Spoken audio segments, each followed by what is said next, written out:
Ser Podcast. ¿Una copa? Oh, gracias.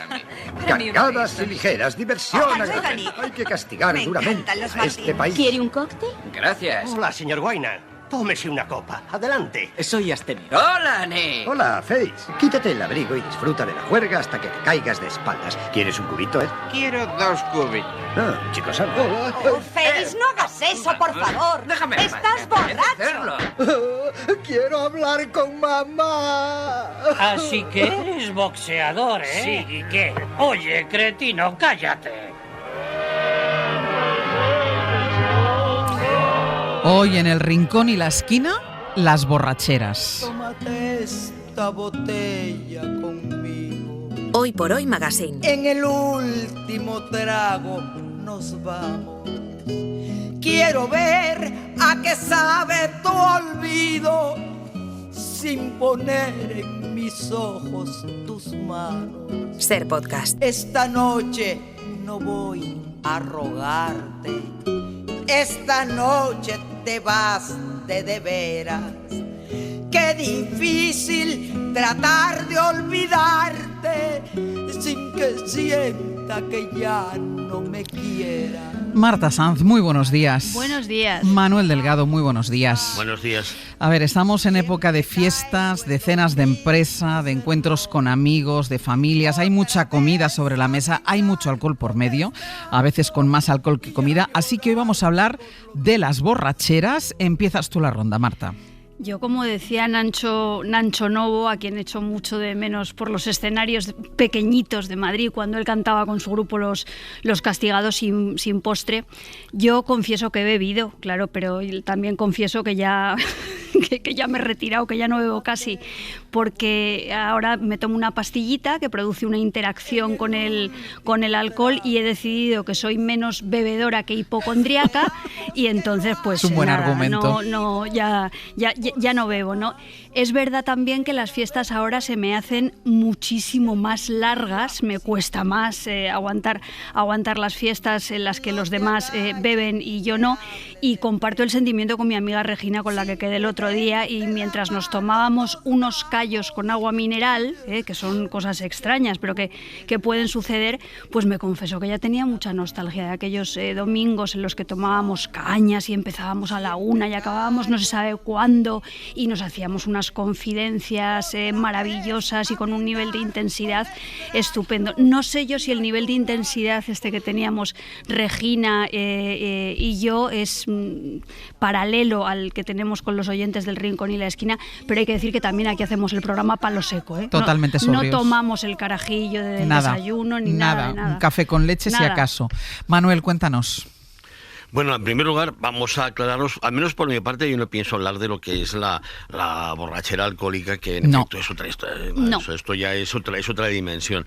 Yo me voy a referir a lo que en lenguaje científico, y perdón por emplearlo porque siempre queda como pedante, es lo que llamamos pedo, trompa, cogorza, tajada o curda, es decir, y desde luego, si ahora mismo fuera más joven, lo que estaría es en Badalona, intentando parar un desalojo, sí. Y antes me hubiera tomado un sol y sombra, o 2, ¿sabes? Porque eso es importante, hay que ir bien de esto. No, reconozco que no. A ver, yo sinceramente creo que emborrachar de perder el control cuando hacía la mili en un batallón de carros medios, no de tanques. Si hacías tanques te enviaban a la prevención en Sevilla, en las canteras. Pero después así en plan perder el control, no, ¿sabes? Aquí de, bueno, tranquilos, yo controlo, es lo máximo. Lo cual, y además es una cosa que me mosquea mucho, porque te prometo que no. En cambio, cuando he ido a cenar, lo que sea, con estudiantes sobre todo, cuando acaban la cena y luego sé que se van de fiesta, hostia, se empeñan en meterme en un taxi. Y si me encuentro bien. No, estás mal, venga. Ala.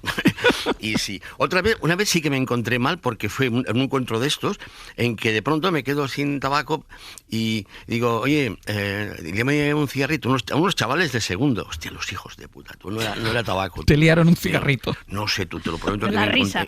Al final me he estirado en un banco y además siempre gente que, ¿cómo te encuentras tal? Y dice, déjame en paz, hombre, tú te faltabas tú. Pero no, realmente yo, y además nunca bebo solo.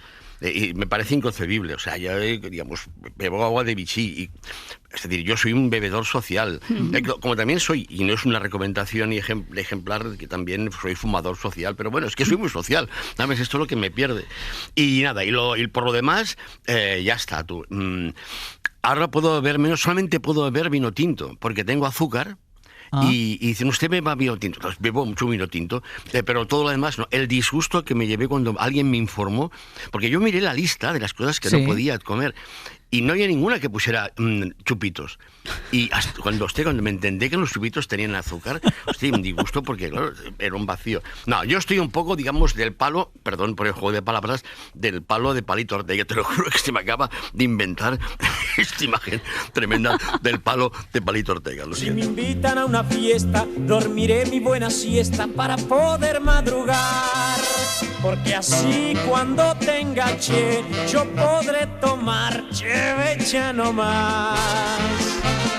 Que chavocha la chevecha, que che chuvia la cabecha, anda chava chuve chive, otobacho de chevecha, otobacho de chevecha. Quiero suscribir, y creo que Marta también, las palabras que decía Manuel, para que quede claro, no estamos hablando de la enfermedad, no estamos hablando de alcoholismo, de la gente que tiene un verdadero problema con alcohol, no estamos hablando del abuso del alcohol, estamos hablando de ese momento en el que socialmente hemos bebido más de lo que debíamos y bueno, pues nos hemos agarrado un pedo, una borrachera, y yo creo que esto es algo transversal y que además, no sé si entraremos en eso, pero que afortunadamente incluso eso mejora mucho entre los jóvenes, porque en nuestra época, como no te hacían soplar, bueno, abusabas quizá un poquitín más. Estamos hablando de esto, del momento divertido, y por eso pedíamos a los oyentes 900, 100, 800 que nos llamaran y nos contaran ese pedo o esa borrachera que acabó con algo divertido, esa anécdota que tienen para contarnos. 900, 100, 800. Tú me has dicho, Marta, que te has pasado a los callos con agua mineral, pero sí que has formado parte de esto que estoy diciendo yo, ¿no? De esa cadena social en la que el alcohol siempre ha estado presente. Completamente, y además es cierto que socialmente, como sociedad, hemos cambiado muchísimo en ese sentido, hasta el punto de que yo tengo la sensación de que cuando yo era pequeña, en realidad todo el mundo andaba un poquito pedo. En realidad todo el mundo andaba con un puntito, porque beber lo normal era ir todo el día con un puntito, sobre todo los señores. Sí. Hay que decir que esto era una cosa muy de señores. Los maestros, los currelas, los médicos, los oficinistas, se comía con vino a diario, se tomaba una cañita antes de comer, después de comer se tomaba la copita, luego en los alrededores de la cena vuelta a empezar, y esto a la fuerza tiene que crear una atmósfera. No nos dábamos cuenta, pero había mucha gente que iba a pedo y no lo sabía. Los niños tenían la quina Santa Catalina. Pues claro, entonces incluso en aquella época se desconfiaba muchísimo de los abstemios. O sea, una persona que no bebiera era una persona muy, muy, muy extraña y que producía desconfianza. Luego también es verdad que hay ejemplos históricos un poco desazonantes, ¿no? Hitler y Franco eran abstemios. En la cena de Manuel Gómez Pereira aborda este tema con muchísima gracia, el hecho de que Franco no bebiera alcohol, y puede que los grandes próceres de la transición española, los grandes hombres que ganaron la Segunda Guerra Mundial, tipo Churchill, lo hicieran un poquito borrachos, ¿no? Entonces hay una serie que se llama Estas criaturas grandes y pequeñas, donde los veterinarios de la serie están bebiendo todo el día, ayudan a parir a las vacas y luego también son héroes de la guerra, ¿no? Entonces, bueno, luego hablamos. Luego hablamos de ello. Hay un filósofo y psiquiatra noruego que se llama Finn Skårdegård. Das pena. Escuchad, Finn Skårdegård. Él piensa que beber es sensato. ¿Ah, sí? ¿Cuándo tienes que conducir? No siempre. Afirma que nacemos con un déficit de alcohol del 0,05.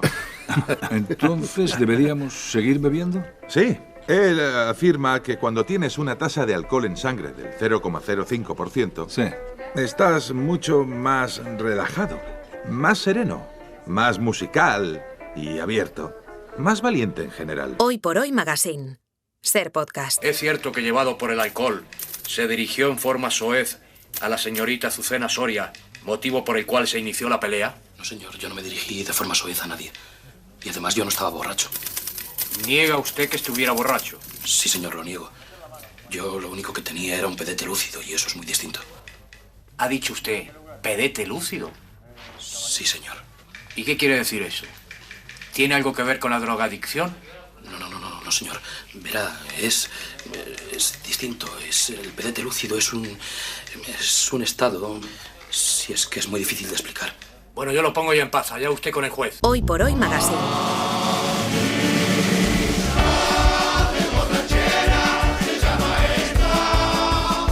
Ser Podcast. PDT lúcido, ahora hablaremos de los distintos grados de borrachera, de las distintas denominaciones, pero antes, porque nos hemos ido con un fragmento, estabas hablando, Marta, de esas criaturas grandes y pequeñas, que es una serie deliciosa de veterinarios en la Inglaterra rural, pero nos habíamos ido con otro fragmento de otra película. Efectivamente, nos habíamos ido con un fragmento de Otra ronda, de Thomas Vinterberg, ay, mi sueco, mi danés, es danés, que a mí es una película que me encanta porque tiene un vitalismo que no es nada ingenuo. Mads Mikkelsen está tan maravilloso como siempre, y además tiene una aproximación hacia el hecho de beber que para mí no es nada moralista, porque por un lado, pues eso, hay una apología de cierta alegría de vivir, pero por otra parte esa apología no es ajena al peligro de traspasar el límite y llegar a sitios pues tremebundos. Pues escuchábamos esa expresión de PDT lúcido que en su momento se hizo muy popular en turno de oficio en esa serie. Entonces, Manuel, a partir de ahí yo te pregunto, porque pues podemos hablar de pedos, de trompas, de cogorzas, de tajadas. ¿Hay grados de borrachera? Bueno, hay tipos. Bueno, una cosa antes de que se me olvide, esto de soplar. Me han hecho soplar algunas veces y nunca he dado positivo. ¿Nunca? Una vez en Plaza de Tetuán me iba con la Vespino y tal, y me paran y me hacen soplar. Y el guardia me dice, ¡uy! Yo le iba a decir, oye, o sea, apruébame, ¿no? Pero no. Y otro día, mira, esto es interesante porque venía de un supá de estos de empresa de Gemma Nierga, imagínate. ¿Sí? Que, por cierto, claro, aquí cenas de empresa del programa la hacemos porque como estoy solo, como no sé que me voy a tomar un bocadillo yo y con una botella de vino, pero sí, me paran delante del Ramataz, que es una discoteca. Sí. Pues yo estoy en el joven y tal, y me paran.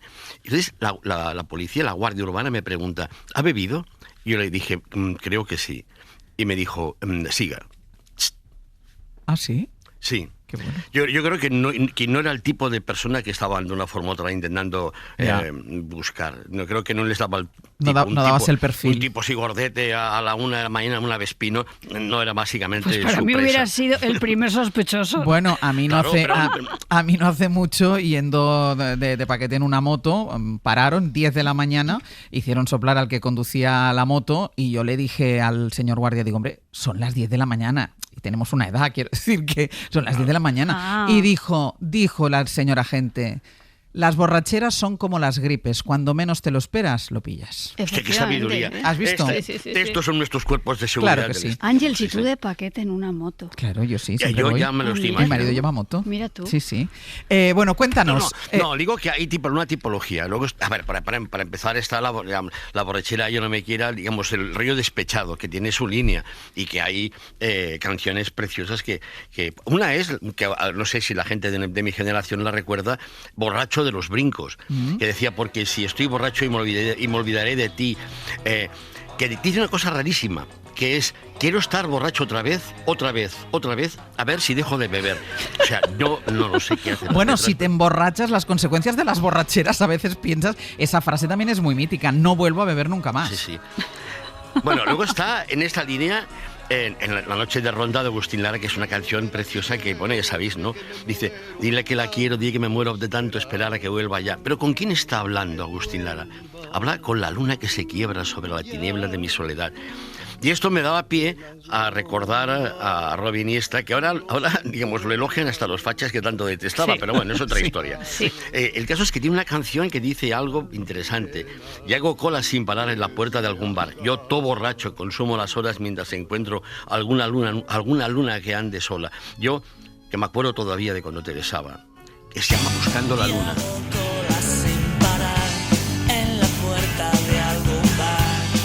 Borracho consumo las horas y casi encuentro alguna luna que ande sola, que yo me acuerdo todavía cuando te besaba, la cago, vuelvo a tiritar. Si tú no te juraras siempre que yo te faltaba, a veces todo es tan normal, que yo me acuerdo todavía Ahora seguiremos con las tipologías alcohólicas de Manuel, pero Marta, tú has descubierto algo que nos puede ayudar a saber en qué punto estamos cuando bebemos. Yo tengo que traer aquí el punto culto y cultureta, incluso del rincón. Y es verdad que cuando hablamos de borracheras hablamos de curdas, que por cierto en México la resaca es la cruda, ¿eh? Y cuando hablamos de borracheras hablamos de merluzas, tajadas, pedos, trompas, cogorzas, todos esos sinónimos que seguramente no son exactamente lo mismo y que ya ha comentado Manuel. Pero para mí, que ya sabéis que soy en estas cosas muy, muy fina, a mí el sinónimo que más me gusta de borrachera es melopea. Melopea. Melopea, que mola. Melopea es borrachera, pero también es el arte del canto cuyo efecto es la melodía. Entonces la relación entre la melopea y la borrachera es obvia, la tendencia al canto de los ebrios. Sí. O sea, y el éxito de los karaokes yo creo que también tiene mucho que ver radica con esto. mucho en esto, ¿no? Entonces lo que más me ha gustado descubrir de esto de las melopeas mientras estaba investigando el tema es que hay 3 géneros distintos de melopea. Hay una melopea, y hablamos de canto, ¿eh? Sí, sí. Hay una melopea que es la melopea distáltica, que es la melopea que expande el corazón y tiene que ver con la alegría y los grandes sentimientos, y me llevó esta melopea a las borracheras. O sea, yo creo que hay borracheras distálticas, esto de Asturias patria querida y vamos a quemar la noche y cuánto te quiero y tal. Luego hay otras melopeas que son sistálticas, es decir, que contraen el corazón y entonces derivan en melodías tiernas y con lamentos y tal. Entonces, ¿quién no ha tenido alguna borrachera llorona? Sí. Esto también es así. Y por último está la melopea eucástica, que es aquella que ya yo me llevaría al territorio de los bebedores profesionales, que es ese punto de equilibrio en el que parece que no estás borracho, pero estás borracho, sí, y lo que haces es aguantar el tipo. Y aquí tengo que traer yo siempre a mi compañero Sebe, que es el que dice siempre las cosas más lúcidas, porque Sebe me comentó que no se imagina nada peor que estar disfrutando de una melopea distáltica, es decir, estar tan contento, tan alegre, con el corazón expandido, y que llegue un amigo con una melopea sistáltica a fastidiarte la noche con los lloros, ay, qué triste, esas melopeas son tremendas. La vida y todas estas cosas. Entonces, para ver cómo nos lo llevamos todos a este terreno que ensancha nuestro conocimiento. Y luego, claro, podemos tener borracheras de alcohol, pero también podemos tener borracheras de oxígeno. Entonces, la borrachera es un exceso de alcohol, pero también puede ser un exceso de cualquier sentimiento que nos haga levantar los pies del suelo. Hay borracheras de amor y hay borracheras de éxito y hay muchos tipos de borracheras. Y tú antes, Manuel, has hecho referencia a los pedos tristes, que quizá coinciden con la melopea sistáltica de Marta. ¿Por dónde seguimos? Bueno, si fuera cierto, y lo es lo que dice Marta, yo estaría permanentemente borracho, siempre, de todo, por principio. Claro. Aunque sin beber nada, sin meterme nada. Pero es verdad, claro, uno puede estar borracho de muchas cosas y hay que estarlo, por favor. Bueno, luego está la borrachera filosófica, ¿sabes? Que es esta en que de pronto te da por hacer filosofía. ¿Sabes? Me acuerdo cuando Gemma Nierga, cuando trabajaba con ella a la ventana, me acuerdo que un día le dije, oye, que tú tienes una tertulia de niños, tenía una tertulia de niños, y los niños y los borrachos dicen siempre la verdad. Entonces le dije, oye, ¿por qué no montas una tertulia de niños borrachos? Que sería de una lucidez, digamos, espectacular. Luego hacíamos aquí con Manuel Cruz, que luego fue presidente del Senado. Yo, mira, aquí, pero él pues ha ido progresando. Teníamos que haberla hecho pedos, me cago en la leche. En lugar de estar en la red ahí y tal... O ahora mismo los tres, tú y Mosel, nos ponemos unos gin tonics y tal, y hostia, ¿te imaginas qué rincón y la esquina o qué pensar por pensar haríamos? Sería a mí brillante. Me vas a tener que poner unos callos, Manuel, porque ya... Oye, mira, y esto ya lo he escuchado, lo de los callos con agua a mí me parece muy raro. Y tanto. Digamos, tendrías que ir al médico porque no... Sí, o sea, ¿verdad? Hay algo problemático en esto. Favor, podría ser peor, podría ser callos con cacaolat, que aún sería más espantoso. Sí, o con Coca-Cola. Eso se lo decís un chef y lo hace al final, ¿eh? Bueno, lo que decía, hay ejemplos de ello, pero yo he pensado en una película de un tipo extraordinario, de Carlos Serrano de Osma, que hacía una cosa que se llamaba cine telúrico en los años 40 en España, y que tiene una película que se llama Embrujo, que la hacía Lola Flores y Manolo Caracol, en que hay un diálogo, porque tú conoces a Carlos Serrano de Osma. ¿A quién estás hablando? ¿Con quién hablas? ¿Con nosotras? No, es que he oído que Marta decía, como diciendo, hombre, Carlos... Hombre, por favor, por supuesto, ¿cómo no vamos a conocerlo? Bueno, claro, sí. Pues Fernando, es que es una rareza y me hacía gracia porque no se le conoce lo bastante y no lo merece. Bueno, Fernando Fernán Gómez tiene un diálogo en que está un poco, digamos, achispado, en que da un ejemplo de cómo se puede, en efecto, filosofizar con una copa de más. Beber, soñar, dormir, vivir, olvidar, volver a beber. Beber. Esta es la vida. Beber y olvidar que se bebe y que se vive. ¿Te has dado cuenta alguna vez del paralelismo que hay entre beber y vivir? Beber, vivir, beber. Qué bueno. No sé, Marta, si quieres tirar tú del hilo de las borracheras filosóficas o por el contenedor, por el cuerpo. Mira, yo me estaba acordando ahora de Fernando Fernán Gómez, que precisamente en La silla de Fernando, en el documental que hicieron Luis Alegre y Trueba, él comentaba que las mayores satisfacciones de la vida no se las debía ni al trabajo, ni al amor, ni nada, que para él el alcohol era la satisfacción de su vida. Esto también para que nos hagamos idea de cómo han cambiado las cosas y las percepciones. Es verdad que en las borracheras hay algo muy físico, pero yo creo que también hay una especie de búsqueda de la ingravidez, un poco de olvido del cuerpo, aunque al día siguiente te pesa el cuerpo el triple. Pague y ahí se noten los años, pero yo creo que en realidad cuando te emborrachas pues buscas un poco no pesar, que las preocupaciones no pesen. Hay una forma de éxtasis y liberación que me hace recordar La leyenda del santo bebedor, un libro que es de los de apuntar en la bibliografía del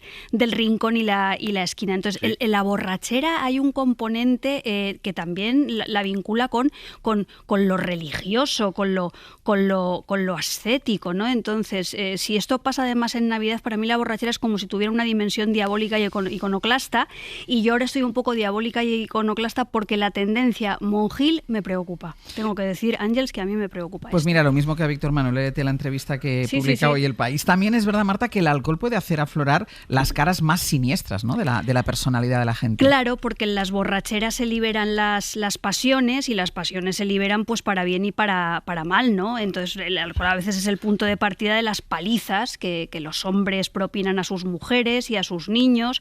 Es un catalizador de la violencia, que yo creo que en ningún caso puede esgrimirse como excusa, él no me acuerdo de nada, él no era yo, estas cosas que también hemos oído montones de veces. Entonces yo ahí siempre pienso que tú eres tú y tus demonios, y que el alcohol libera esos demonios. Pero también pienso muchas veces que ahora que tenemos esta visión tan puritana respecto al alcohol, respecto a todo lo que son los paraísos artificiales, la violencia y el malestar ya están ahí. Claro. O sea, no solamente es una cuestión del alcohol, ¿no? A los personajes de Días de Vino y Rosas los pudre el alcohol, pero también lo que les está pudriendo es el trabajo, la sociedad, la imagen de pareja, la frustración y las aspiraciones no cumplidas. Días de Vino y Rosas, película de Blake Edwards con Lee Remick y Jack Lemmon en el reparto. El mundo me parece tan sucio cuando no estoy bebida. ¿Recuerdas cómo veía el agua de la bahía cuando la miraba de cerca? Así es como veo el mundo cuando no he bebido. No creo que consiga dejar de beber como tú lo has hecho. No podré. Claro que sí. Si quisiera, si realmente lo quisiera, pero no lo quiero, ahora lo sé. Quiero ver las cosas mejores de lo que son. Pero sé que podría ser buena si tú me ayudaras. Sé que yo podría si estuviéramos juntos. Sé que tú me ayudarías y no estaría tan nerviosa. Si no soy amada, siento soledad y no puedo soportarlo. Sabes que yo te quiero. Te tengo miedo.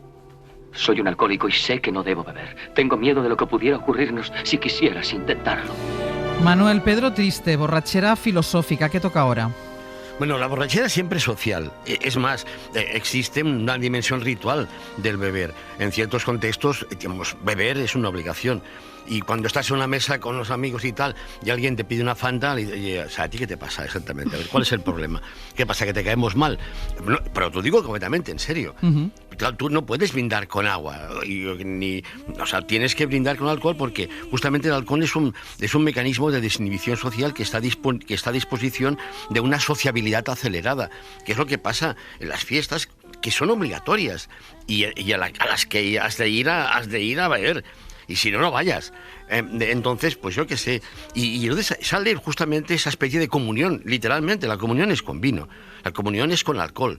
Y en este caso, pues no sé, pues puedes descubrir que quizás lo que más te une con otro ser humano no es la ideología, sino que es básicamente que compartas una copa, un gin tonic, lo que sea. Yo me acuerdo en un congreso en Salamanca, donde fuimos a tomar unas copas y no sé, eran las 4 de la mañana, bim, bam, da, y de pronto sale el tema, si eran todos del PP, dije, hostia, me jodas tú. Pues con lo bien que me lo estaba pasando yo, era claro.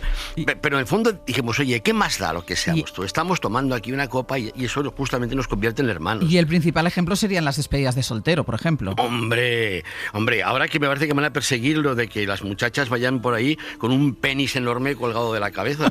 Y es una pena porque yo lo encontraba muy bonito, pero claro, y hay una película, la sacaron en Las Vegas, que justamente habla de esto. En la escena final es cuando de pronto descubren que en el móvil de uno estaban las fotografías de una noche de la que nadie se quiere acordar, porque fue delirante. Resacón en Las Vegas. Sí. Troncos, mirad qué he encontrado. Esa es mi cámara. Estaba en el asiento de atrás del coche. Venga ya, ¿hay fotos? Sí, es más fuerte de lo que pensábamos. No jodas, dámela. Espera. Vemos las fotos juntos, ¿vale? Una vez. Y luego borramos las pruebas. Yo digo que las borremos ya. ¿Estás loco? Quiero saber por qué acabé en el hospital. ¿Está ahí? Sí, está ahí. Chicos, una vez. ¿Trato hecho? Sí. Sí. Vale. ¡Oh, me cago en la leche! ¡No falla!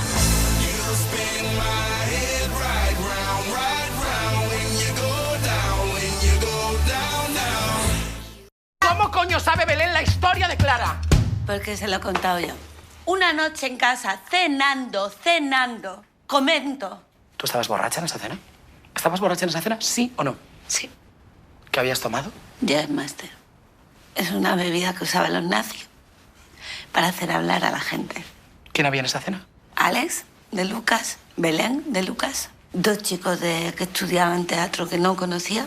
Hugo Silva. No me acuerdo. Es borroso. Había gente. Y empecé, se hizo un círculo a mi alrededor y yo tú. Yo estaba magnética, había algo en mí que enganchaba a la gente. Hoy por Hoy Magazine. Ser podcast.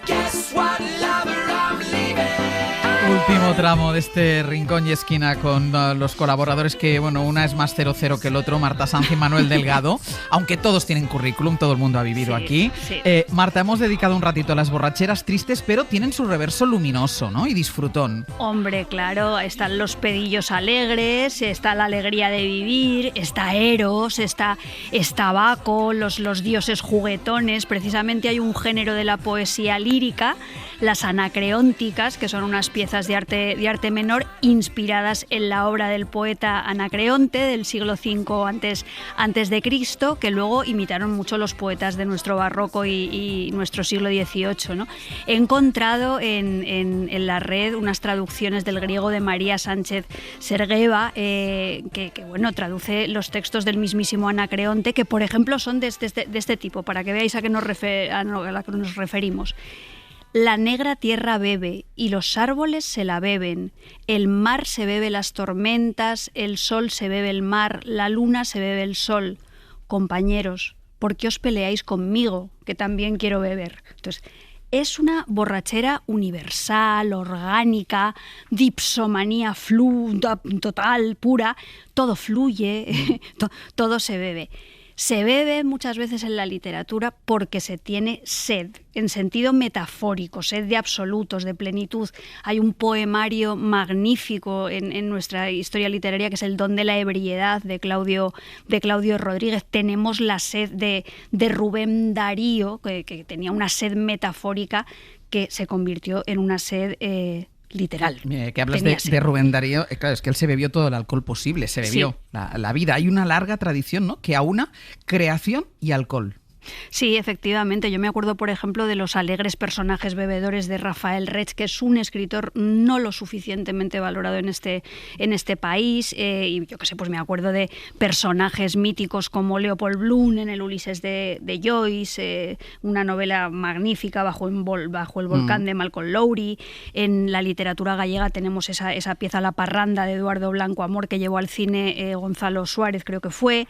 Luego es verdad que las mujeres bebedoras tienen siempre menos prestigio, no tienen una aura tan mítica, son solo pequeñas mujeres viciosas que pueden resultar muy molestas, como es el caso de Marguerite Duras o de Dorothy Parker. Y luego hay un personaje, Ángels, estupendo, que es el que interpretó Carmen Machi en El juicio a una zorra, esa Helena de Troya, con la lengua cada vez más y más desatada a medida que va bebiendo vino sobre la escena. Aquiles mató a Troilo, el hermano más querido de París, aquel sobre el que pesaba la profecía que Troya no caería si él llegaba a cumplir los 20 años. Troilo apenas era un crío.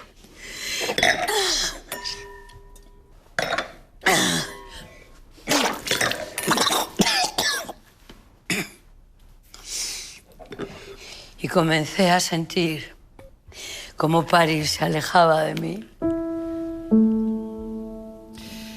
Hemos mencionado antes, lo ha mencionado Manuel, que el alcohol desata la lengua y la sinceridad. Bueno, no hemos hablado de cómo provoca la exaltación de la amistad también. Sí, las borracheras mucho. sociales, quieres a todo el mundo.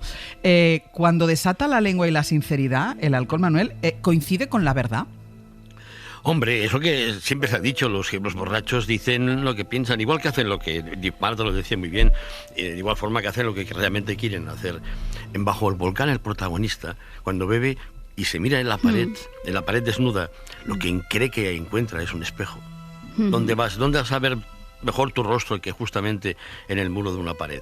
Bueno, pero sí, y hay un ejemplo, he pensado que podía ser pertinente, que es en Quien teme a Virginia Woolf, Michael Nichols, en el 66, Elizabeth Taylor, que en efecto aprovecha cuando bebe y está en reuniones sociales para decirle a Richard Barton lo que piensa realmente de él, ¿no? Que es lo que, claro, que para eso uno bebe, ¿no? Para decir cosas que no diría si no. George está obsesionado con el departamento Porque él no es el departamento de historia, solo está en el departamento de historia. Ya lo sabemos, Marta, ya hemos hablado de eso mientras estabais arriba. Está bien, querido, no he dicho nada. George está hasta el cuello en el departamento de historia. Es un fósil prehistórico del departamento de historia, eso es George. Un fósil, un fracasado, un desgraciado de mierda. Un fósil. Fósil. Querías añadir algo sobre esto, Marta. Sí, que en las borracheras es verdad que se puede huir, pero es cierto que a veces pueden salir las verdades a la luz, aquello de in vino veritas, y hoy yo me he pedido una canción de Manolo Tena que precisamente parte de su estribillo es quiero beber y no olvidar, quiero ser feliz y volver a empezar, ¿no? Las borracheras, la redención, lo tremendo.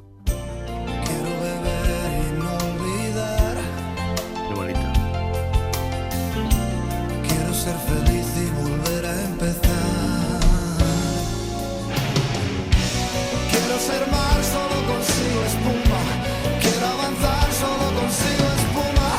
Sin ti no puedo. Mira, vamos a escuchar a algún oyente que quiero todavía antes de terminar que escuchéis a vuestro borrachín favorito. Ay, sí. Antonio desde Villaviciosa, buenos días. Hola, buenos días, ¿qué tal? Cuéntanos, ¿qué pasó durante una borrachera? Ángel, dime. Si me permites un pequeño inciso, es decirle a Marta que soy muy fan de Daniela Astori y su Caja Negra. Muchas gracias. Muchas gracias, Tenía Antonio. que aprovecharlo. Cuéntanos. Bueno, esto que voy a contar ocurrió hace muchos años y por eso lo cuento, porque entiendo que ya habrá prescrito. Calculo que hará como unos 30 años. Y fue una noche que no teníamos previsto salir y un par de amigos decidimos montar una juerga de estas que sale así como de repente. Sí. Y a las 3 o las 4 de la mañana empecé a echar de menos a mi buen amigo Tony, así que decidimos ir a buscarlo. Era una época en la que no había móviles y eso de llamar al telefonillo para decir se baja Tony, pues a las 4 de la mañana no nos parecía apropiado. Mi amigo vivía en un bajo y yo sabía que tenía una ventana que no se cerraba bien. Así que ni corto ni perezoso decidí colarme en su casa, crucé el salón con mucho sigilo, llegué a su habitación donde dormía con su hermano y lo desperté, eso sí, con mucha suavidad. Su hermano se tapó con la manta y yo imagino que pensó, bueno, esto es un sueño, seguro que es un sueño. Y mi amigo, cuando se dio cuenta de que no era una pesadilla, que era verdad que yo estaba, Tony, vente de juerga, me sacó de su casa y para no despertar a nadie más, pues lo hizo con el mismo sigilo que ya había entrado, es decir, me sacó por la ventana, mientras yo seguí diciendo, Tony, vente de juerga, tío, que lo estamos pasando fenomenal, vente de juerga. Y lo bueno es que me ha perdonado, y de hecho seguimos siendo muy, muy buenos amigos, así que no fue tan grave la cosa. Allanamiento de morada para buscar a un colega. Antonio, muchísimas gracias. Pero usted no se despertó nadie. Muchísimas gracias. Eso es. Muy bien. Un beso. Gracias, Antonio. Hasta luego. Venga, vamos con el borrachín favorito. Lo dice Marta, Sí. Seguro que también de Manuel. Charlie, el capitán de la Reina de África, interpretado por Humphrey Bogart, y como compañera de barco, Katharine Hepburn. Es mucho trabajo. Vendrá bien un trago. Perdone, señorita.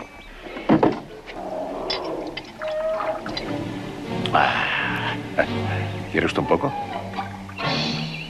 No. ¿Qué es? Ginebra. ¿Se encuentra usted mal? ¿Le apetece una tacita de té? Me encantaría una taza de té. Qué maravilla. Es magnífica esta peli. Vamos, yo cada vez que la veo, hablábamos antes de estas criaturas grandes y pequeñas. Sí. Yo qué sé, tenemos la Reina de África, que es que cada sí, vez que que la sí. vemos nos ponemos. Era distálticos, sistálticos, ya no. Sistáltico. Era No, distáltico. era distáltico, Esta porque es- el sistáltico era la triste. Claro, distáltico claro, es el distáltico. Asturias patria querida. Sí, sí. Manuel, ¿hay protocolo para la borrachera? Eso es importante. Mira, todo está regulado socialmente. El borracho tiene también su ritualización y sus protocolos, sus ceremoniales. Uno no puede estar borracho de cualquier manera. Hay que saber beber, es justamente lo que dice esa expresión. Oye, hay que saber beber. O sea, no te puedes caer, tío. Hostia, y menos vomitar en el taxi, no jodamos tú, porque tú ya no bebas. Y en efecto, el borracho tiene que comportarse como un buen borracho. Tiene que hacer sus eses, decir sus tonterías sin vocalizar bien. Eso es un borracho correcto, que entiende que en efecto hay que tener un cierto nivel para hacer bien de borracho, incluso sin estarlo, porque hay gente que parece borracha y a saber por qué y no lo hace. Y luego hay que pelearse, eso es un arte, que consiste en dar manotazos en el aire sin tocar nunca al contrario. No me digáis que no os conmueven esas peleas de borrachos y tal. Nunca se dan. Y bueno, hay una película que había pensado que igual cabía. Sí, cabe. Mexicana, de Tal palo tal astilla, de Luis María Delgado con Eulalia González Piporro y Luis Aguilar, que es justamente en la que se representa una pelea de borrachos. Y como la pelea no tiene diálogo porque se dan golpes que tenemos que saber que son en el aire, he pensado que podíamos escuchar cómo resuelven la pelea. Ya. Ya para, hombre. Ya está bueno. Oye, qué dura estuvo la pelea, ¿eh? Qué bruto. ¿Quieres más? No, ya no. ¿Y tú? No, pues yo tampoco. Entonces te rindes. Ya estoy más que rendido. ¿Y te vas del pueblo por tu propia voluntad? Ay, eso sí que no. Ah, no. Pues si no te vas por tu propia voluntad, te vas a ir cadáver, porque ya te he consecuentado mucho. ¿Cómo dices? Lo cambies. Está bueno. Borrachera con la cara. Marta, cierras tú. Bueno, yo creo que está muy bien que tengamos una sensibilidad nueva hacia una problemática que antes no veíamos, pero que eso no nos debe hacer caer en un puritanismo que nos impida, pues eso, celebrar con alegría, disfrutar del alcohol si se puede, exaltar la amistad, reírnos a rabiar y sobre todo no dejar que los madrileños y que las madrileñas caigamos en el casticismo este de Ayuso, que nos ha robado los bares. Yo creo que Ayuso nos ha robado los bares. Yo cuando recorro ahora la piel de Madrid me siento rarísima porque todos son heladerías, tiendas de bollos donde los jóvenes beben muchísimo Brunch, café hay con mucho leche. brunch. El café con leche en exceso tampoco es bueno, hay que decir, y que los bares de toda la vida de Madrid no son estas tabernas neocastizas en las que una gilda te cuesta 5 euros.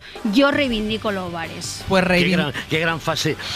Si saben cómo me pongo, ¿para qué me invitan?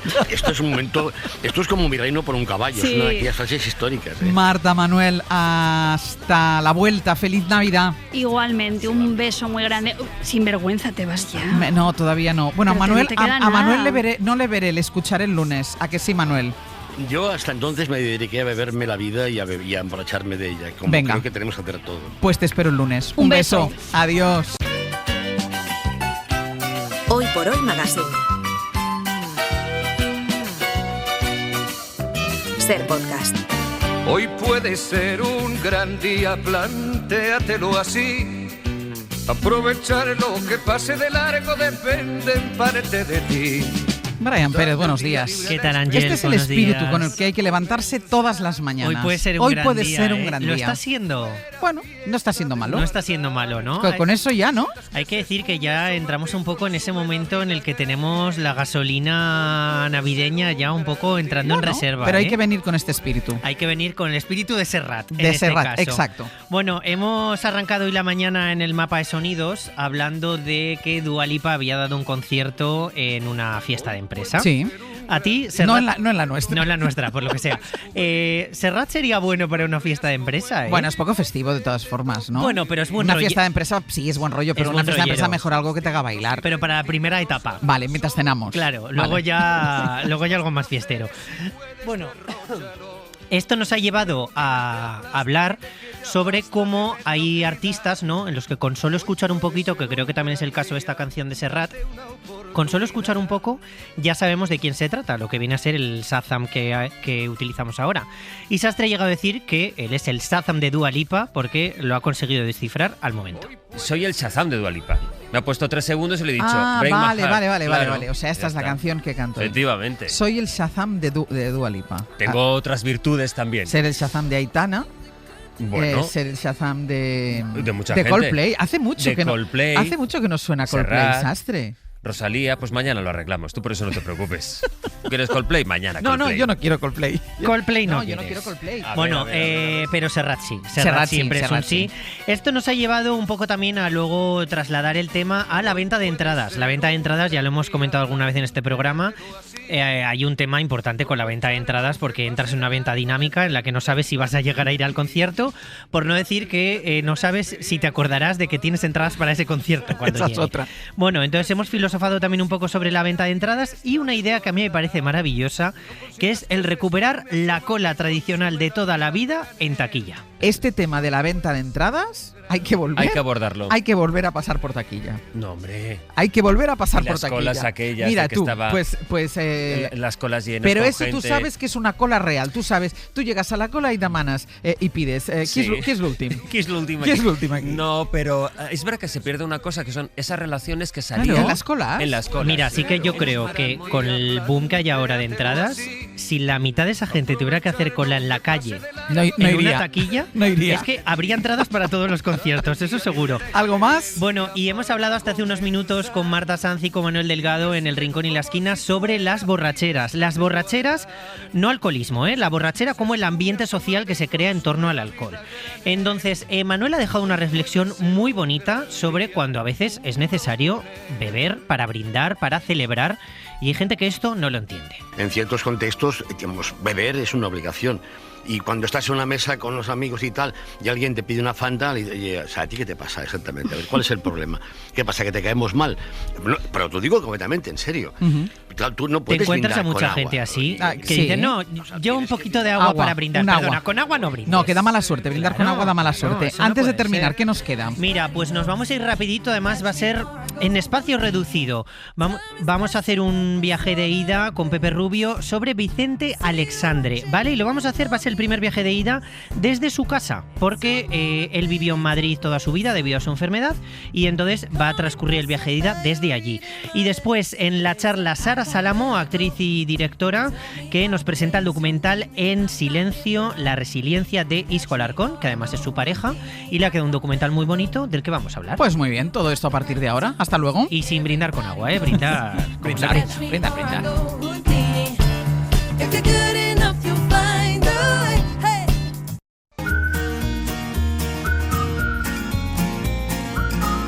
por Hoy Magazine.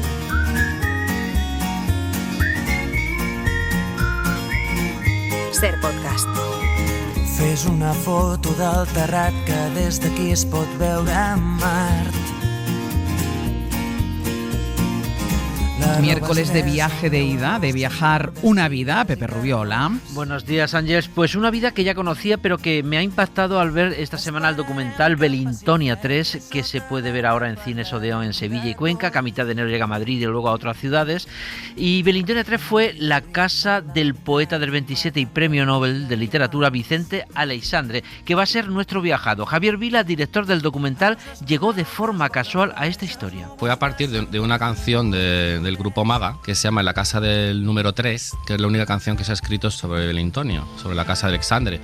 Y entonces, pues bueno, por avatar del destino, al final acabaron yendo a tocar la canción a Belintonio, a interpretarla allí, y a partir de ahí nos llegó a nosotros la historia, ¿no? Y fuimos a ver la casa y bueno, y enseguida ya la historia pues nos dejó totalmente hechizados, ¿no? En la casa del poeta. Les hechizó la casa y la historia de Vicente Aleixandre, ¿no? El pasado domingo se cumplieron 41 años de la muerte del poeta y del cierre de una casa donde vivió también más de 4 décadas. Pero antes de volver a la casa, vamos a los orígenes de Aleixandre a través de su voz y la del amigo Javier Lostale, su amigo, y José Antonio Mesatore, director del Centro Cultural Generación del 27 en Málaga. Si en Sevilla nacía la luz, en Málaga nací a la conciencia de la vida. La luz, sobre todo de Málaga, fue algo que quedó para siempre en su vida, esa claridad especial. Pasé los primeros años allí, en aquella costa mediterránea, en aquella luz esplendorosa que tanto habrían de influir en mi poesía. Comenzó sus estudios en el Instituto Educativo e Instructivo de Buenaventura Barranco. Y claro, como Prados también vivía en Calle Larios, los dos niños caminaban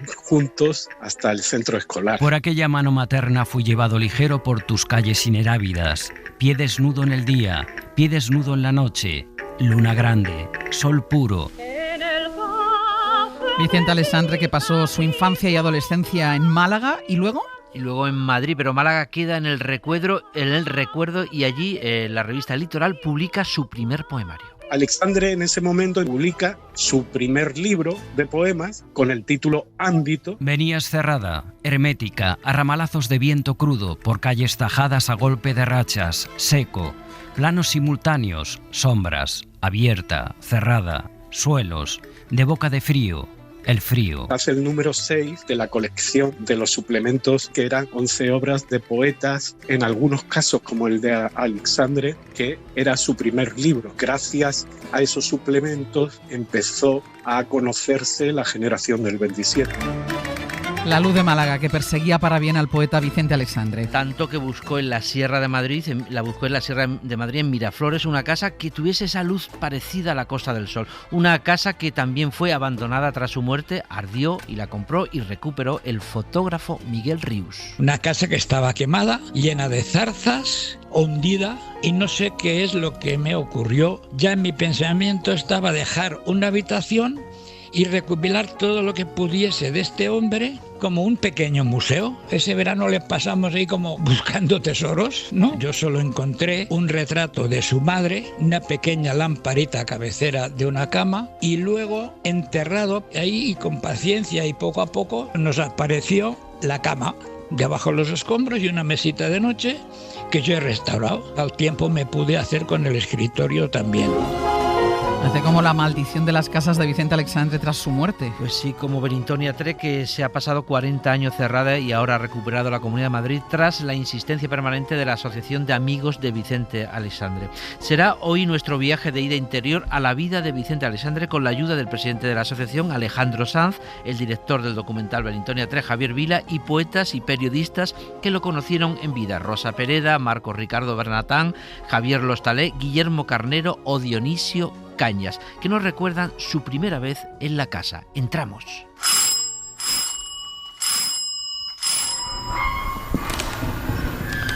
Me llevó el que ahora es mi marido, pero que entonces todavía no lo era, que es Marcos Ricardo Bernatán. Pedro Guinferrer fue el que me dijo: vete a ver a Vicente Aleixandre. Y entonces busqué en la guía de teléfono su teléfono y lo llamé. Antes había estado yo leyendo Sombra del Paraíso de Vicente Aleixandre, y entonces le escribí una carta y él inmediatamente me contestó y me dijo: mire, si usted ha leído de esa manera mi libro, ya es amigo mío, porque no hay mejores amigos que mis mejores lectores. Todo acaba de cumplir 20 años.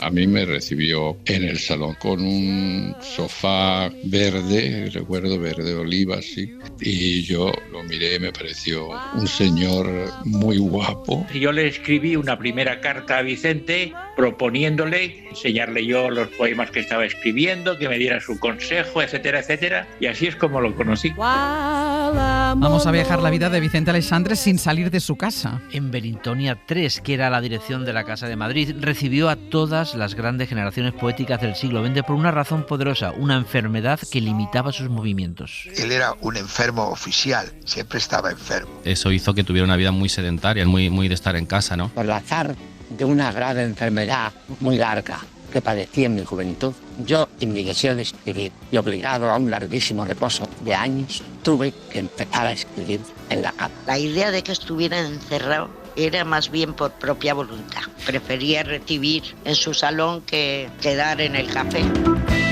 O sea que recorremos a Vicente Aleixandre puertas adentro. La primera ruta nos lleva a sus compañeros de generación. Ese viaje arranca desde el 27, que fue el sitio de reunión de la generación del 27, su generación. Ahí Lorca, ¿no?, leyó los sonetos del amor oscuro, cuando ni siquiera todavía tenían título.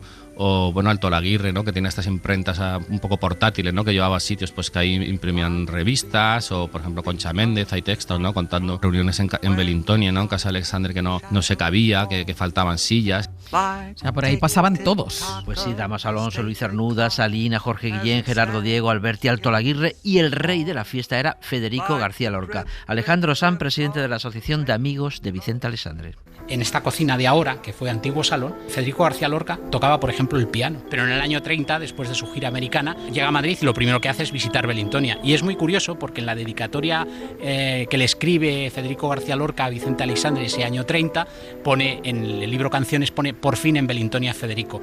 Eso resume bastante bien la significación que tenía esta casa ya dentro del 27 y lo importante que era históricamente. Pero había otro ojito derecho de Vicente Aleixandre en esa época, aunque no fuera estrictamente del 27. Exacto, Miguel Hernández.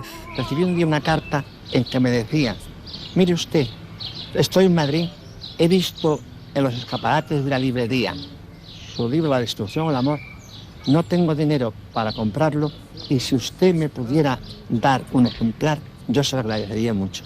Y me acuerdo exactamente la firma que ponía.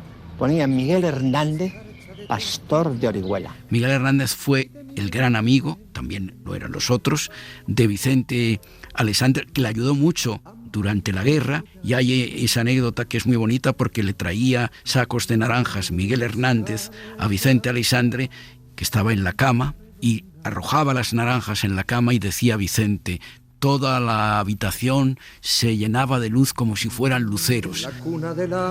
Más allá de la anécdota que nos cuenta Javier Lostalet, Lorca y Hernández no cuadraban mucho, ¿no? Más por Lorca que por Hernández, que admiraba al granaíno, pero los del 27 eran urbanos y burgueses y Hernández pobre y de campo. Alejandro Sanz y Javier Vila, director del documental Belintonia 3. Esto fue en julio del año 36. Federico García Lorca llama a Vicente Aleixandre: me gustaría pasarme por tu casa para leerte mi último drama, La casa de Bernarda Alba. Y Vicente le contesta: fantástico, aquí estoy con otros amigos, está fulanito, está menganito, estaba Pablo Neruda, estaba Miguel Hernández. Y claro, Federico, cuando escuchó el nombre de Miguel Hernández, dijo: no, si está Miguel, no, échalo. Claro, él venía en alpargatas, se subía a los árboles, iba a casa de Aleixandre, que estaba el río al lado, se bañaba en el río. Y entonces quizá ellos pues no acaban de conectar, ¿no?, con esa forma de ser, ¿no?, de Miguel Hernández. Vicente dijo: ¿pero cómo le voy a echar? Y Vicente le dijo: bueno, ya te llamaré. Y ya no hubo otra ocasión.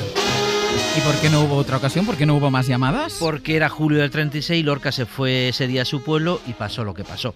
Luego le tocaría también a Hernández, también por querer volver a su pueblo, cosas de irse a los pueblos en momentos conflictivos. Sí. La guerra y la posguerra se llevó a sus amigos y casi la casa de Belintonia, y tras la guerra lo intentaron callar. Cuando terminó la guerra, yo por mi enfermedad tan grave no pude marchar como con los demás de mi generación y me quedé aquí.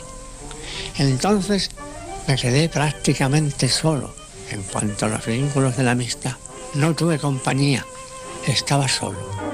Claro, Lorca fue asesinado, muere en la cárcel Hernández, la mayoría se exilia. Y comienza el exilio interior de él, de Vicente Aleixandre. Durante los primeros años podía publicar, pero no podía firmar con su nombre. Es decir, que estaba censurado. Yo no pude vender mis libros, yo no pude publicar nada, y yo no pude ser siquiera mencionado. Podían callarme, podían silenciarme, pero no podían destruirme. Y compuse y escribí en esos años Sombra del Paraíso. Allí donde los jóvenes resbalan sobre la piedra amable y donde las rutilantes paredes besan siempre a quienes siempre cruzan hervidores en brillos. Esta censura tan brutal terminaría. Sombra del Paraíso terminó sorteando la censura y gracias a su amigo Damas Alonso, Vicente Aleixandre termina ingresando en la Real Academia de la Lengua, que se convierte en el salvoconducto de alguien que nunca dejó de ser antifranquista. Continuamos el viaje desde la casa de Belintonia, Javier Vila y Javier Lostalé. Este viaje continúa luego cuando llegó la guerra y la posguerra. Belintonia se convirtió en una especie de faro en el que, ¿no?, que alumbraba pues a los que estaban en el exilio, ¿no? Fue un lazo de unión con todos los exiliados y también en general con la poesía hispanoamericana. Por ejemplo, uno de los exiliados, Massaub, siempre decía: mientras Vicente esté en Belintonia, nosotros nunca perderemos a España.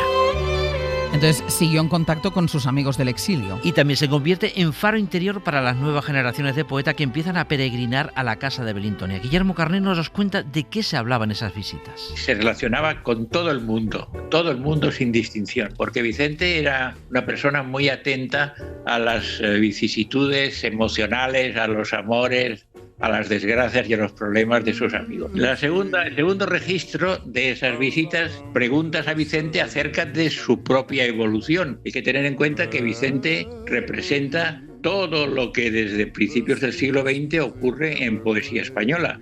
Y en tercer lugar estaba la tarea pedagógica que Vicente asumía encantado y en la que era un maestro. Comentábamos con él los poemas que le habíamos mandado previamente y muchas veces él sugería correcciones, buscaba las editoriales, era en eso de una generosidad infinita.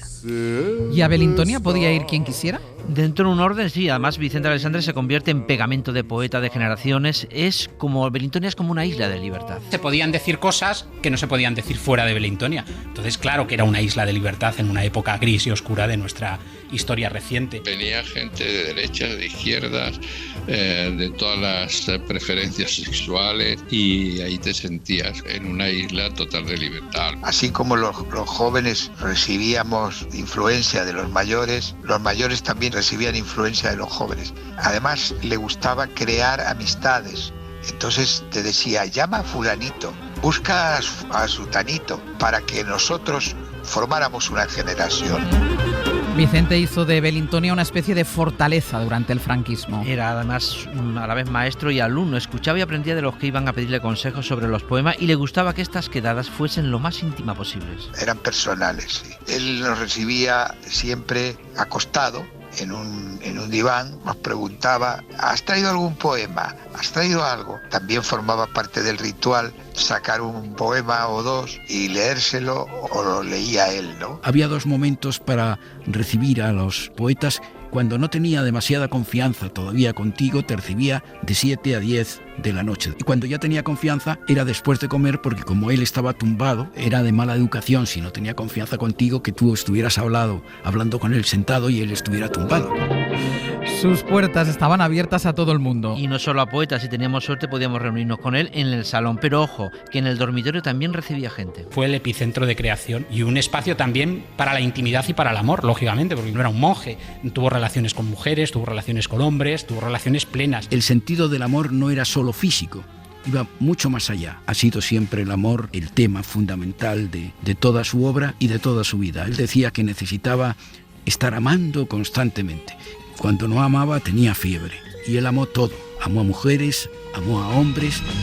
Qué bonito eso, ¿no? De que si no amaba le daba fiebre. Sí. Y además Vicente era el autor del amor. Y no solo sentimentalmente, él amaba indistintamente. Y con la misma intensidad que él quería, era querido por los que le rodeaban. Aquí y fuera de España. Dionisio Caña vivió en Nueva York. Entre todos sus admiradores movíamos su obra también, ¿no? En Nueva York como que estaba pululando su obra, y cuando había reuniones de intelectuales intelectuales, escritores, se hablaba de él siempre, ¿no?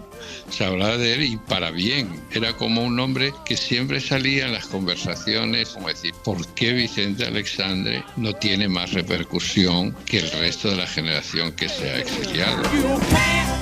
Y algo se hablaría de él cuando le dan el premio Nobel. Y se lo dan en 1977 y en la redacción del País se enteran que será un poeta del 27. Hay dos opciones, o Jorge Guillén o Vicente Aleixandre. ¿Qué hacen? Dos entrevistas. Días antes envían a José Miguel Ullán a entrevistar a Jorge Guillén y a Rosa Pereda a Vicente Aleixandre. Y entonces, si le daban el Nobel a Guillén, dábamos en el País del día la entrevista que hizo Ullán. Si le daban el Nobel a Vicente, como se lo dieron, dábamos la mía. Y entonces la otra abría el primer número del suplemento literario. Y así fue. Entonces, pues, esta entrevista se vendió a todo el mundo. Yo tengo por ahí enmarcada la de Le Monde, pero se dio en todas partes, en Estados Unidos, hasta en chino. Y todo esto que hemos contado ha pasado sin que el poeta Vicente Aleixandre se moviese de Belintonia. Por eso ahora impresiona tanto ver la casa vacía. Yo he vivido en esta casa la friolera de 50 años. Ella ha sido mi compañera de toda la vida. En sus paredes puedo decir que he respirado el movimiento del espíritu apto para la creación artística. Aquí ahora vemos que las paredes están vacías, pero sí quedan las huellas de lo que hubo, de los cuadros, del reloj de pared. Y esta casa ha estado siempre abierta a la circulación libre de todas las personas que han querido visitar. Y este suelo, sin ninguna duda, fue el suelo que pisó toda la poesía del 27, todos los poetas del 27. Otros, porque pasaban por Madrid y tenían gusto en charlar un rato conmigo. Y es curioso que aun estando vacía sea tan evocadora de todo, ¿no? Esas huellas o esos ecos en las paredes te hacen activar la imaginación, y a veces la imaginación es más poderosa que ver el cuadro que no está. ¿Y dónde terminamos el recorrido? Pues en el jardín de Belintonia, junto al cedro que plantó hace 85 años el poeta y junto al que está Teresa Truchado. Ahora se puede pasear por el patio de la que fue la casa de Vicente Aleixandre, igual que lo hacía él. Por las mañanas, con una capa y junto a su perro Sirio.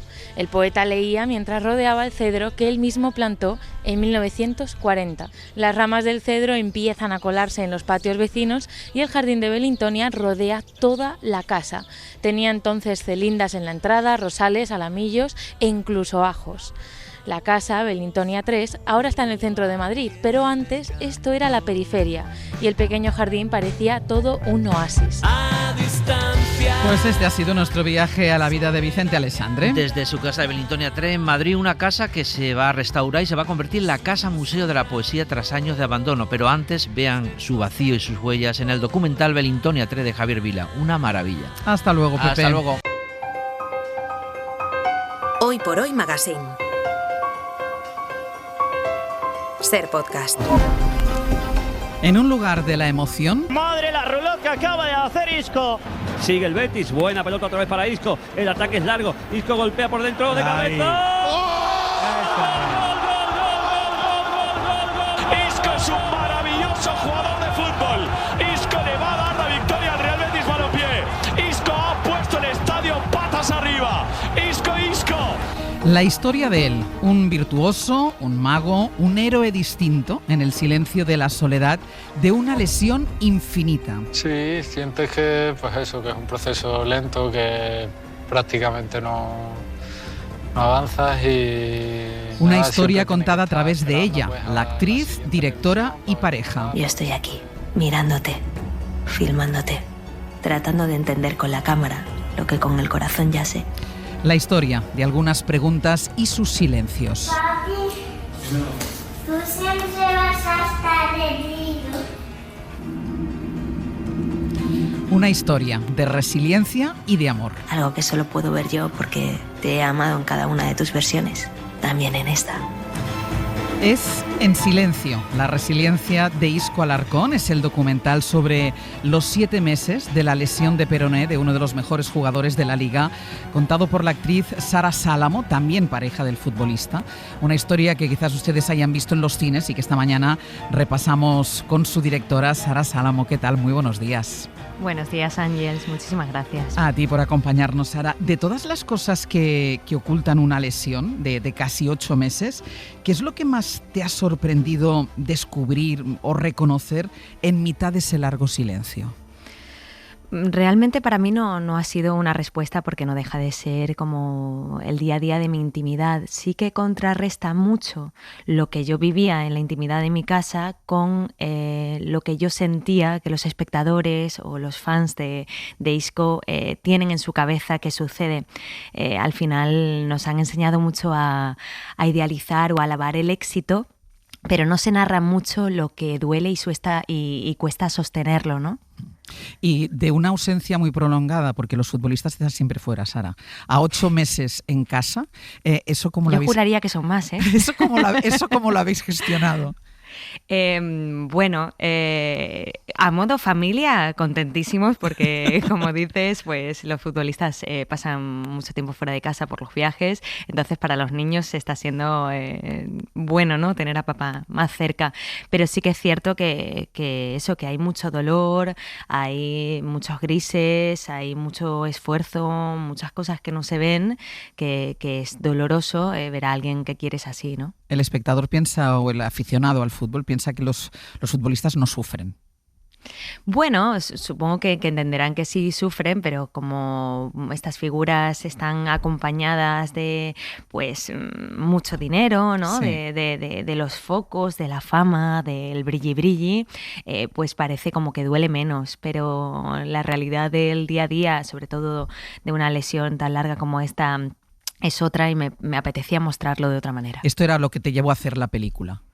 Sí, bueno, realmente la idea inicial es del Betis, que quiere hacer unas piezas cortas sobre la recuperación de Isco. Isco piensa que yo sería la persona idónea para narrar la historia. Yo creo que se cuenta muy bien en el documental que para poder decirme que no a gusto cuando no quiere que le graben y cuando me lo ofrecen, yo siento que ahora en este volantazo que estoy dando para poder narrar mis propias historias, no me sentía muy cómoda con que fuera eso, pues unas piezas cortas, así sí. Que me pongo a ver documentales de deportistas y siento que, bueno, que yo podría intentar hacer algo distinto. Sobre eso que decías de decir no cuando le estás grabando, hay un momento dado del documental y esa es una de las escenas, yo creo, cumbre de la película, que los dos mantenéis esta discusión, la van a poder escuchar los oyentes, esta discusión sobre el proceso de grabación de la historia que tú estás contando sobre él y sus circunstancias. Es muy difícil la delgada línea entre ser tu mujer y ser la directora de este documental, ¿sabes? Porque por un lado... Sí. Lo que no puede ser es que me avises hace 5 minutos que quieres rodar este camino. O el otro día que me quieres rodar cuando llego a casa por no sé qué, ¿no? Me tienes que avisar antes también, igual que en otro tipo de rodaje. Pero si tú sabes que estamos haciendo un documental sobre el presente, entiendes que tienes que estar prevenido para que grabemos cualquier cosa que pasa, ¿no? Me tienes que estar avisando. No me puedes decir que me acabo de levantar ahora mismo. No, vamos a rodar. Eso no es que eso, vamos, tú que eres actriz, seguro que no te sienta bien. Pero claro, de todas formas, yo no sé si es más complicado, porque claro, si es un equipo externo de una productora que no conoces, a lo mejor reaccionas de otra manera cuando quien está haciéndolo es tu mujer. Es como cuando tienes que dar clases de matemáticas a tus hijos, que es mejor contratar a un profesor que dárselas tú mismo. Totalmente. Esto que dicen de que la confianza da asco, claro. Es muy cierto. Sí, totalmente. Él abusaba un poco de esto, ¿no? Bueno, hay mucho metraje mucho metraje. De hecho, hubo un momento con los montadores, con Clara y con Edu, que nos planteamos que igual la película era otra. La película podía pasar por una cineasta que intenta hacer un documental sobre su pareja, donde la gente piensa que tienes un acceso 24/7 al personaje y realmente la relación o el vínculo es lo que realmente te pone piedras sobre tus propias ruedas, ¿no? Claro. De todas formas, a pesar de episodios como este, pero ¿él es tan tranquilo como Isco es tan tranquilo como aparece en la película? Sí. Es una persona muy tranquila, muy estable. Creo que también parte de esa resiliencia o de poder enfocarse en el trabajo y en perseverar tiene que ver con cómo es él. Con cómo es él en este momento actual. También le pilla pues siendo uno de los veteranos, ¿no?, en el fútbol al final, que se jubilan tan pronto. Y sí, cuando intenté de inicio buscar partners para hacer la película, muchos me decían que se unirían, pero si él hablaba más y si él se mostraba de otra manera. Y primero no me parecía como muy honesto el forzarle a ser una persona súper elocuente o dicharachera. Y segundo, que siento que el silencio muchas veces narra más que muchas palabras o mucho ruido, que es ahora mismo a lo que estamos acostumbrados. Y siento también que el silencio en este momento actual es un poco un acto de rebeldía. Claro, yo pienso, Sara, que a lo mejor es más sincero esto que tú propones que no un documental sobre un futbolista y su vida, que de estos hemos visto y están las plataformas llenas, ¿no? Quizás más sincera esta propuesta tuya. Totalmente, para mí la columna vertebral pasaba porque fuera un acto de honestidad y acercar a los espectadores a la parte humanista, ¿no?, de Isco y también, como te decía, que para mí es importante también abogar porque el protagonista de una película pueda ser simplemente una persona noble o una buena persona, que no tenga tantas dobleces o muchas aristas y que eso puede llegar a interesar también. Isco es una buena persona. Para mí sí. Tú eres actriz. Durante estos casi o más unos cuantos meses habéis estado haciendo esto. ¿Te centraste por entero en este trabajo o lo compatibilizaste de alguna manera con tus compromisos que debías o podías tener como actriz? Únicamente rodé una película como actriz en ese tiempo, que casualmente uno de los días de rodaje coincidió con la lista de la selección española. Entonces, bueno, tuve que pedir permiso a la productora donde estaba rodando como actriz para que en la hora del desayuno me dejaran dirigir la peli. Me llevé pues ahí todo el equipo como para grabarme también a mí misma con los reflejos. Mandé a mi directora de fotografía a Portugal para poder filmar esas tomas y dirigiendo por videollamada como podía. Fue tremendo, la verdad. Bueno, toda una experiencia también. Totalmente. Agradezco mucho a los compañeros de La Claqueta que me facilitaron el poder estar pues en esos dos proyectos en simultáneo en ese día. La cinta ofrece todo el tiempo preguntas y una de las más interesantes es, por ejemplo, esta. Ciertamente me parecía interesante retratar la vulnerabilidad masculina en este momento en el que estamos viviendo. ¿Qué ha pasado para que los hombres no tengáis la libertad de poder sufrir a gusto? Los hombres que no tienen la libertad de poder sufrir a gusto. ¿Tú crees que un documental sobre una larga lesión de una deportista de élite mujer hubiera sido diferente? Claro, es que no estoy muy familiarizada con cómo es el contexto deportivo de una futbolista de élite. Tendría que meterme en su mundo y en su burbuja para poder saber si a ellas también, porque esto es una cuestión obviamente de machismo, que el machismo también les afecta muchísimo a ellos, aunque predomine otro tipo de mensaje.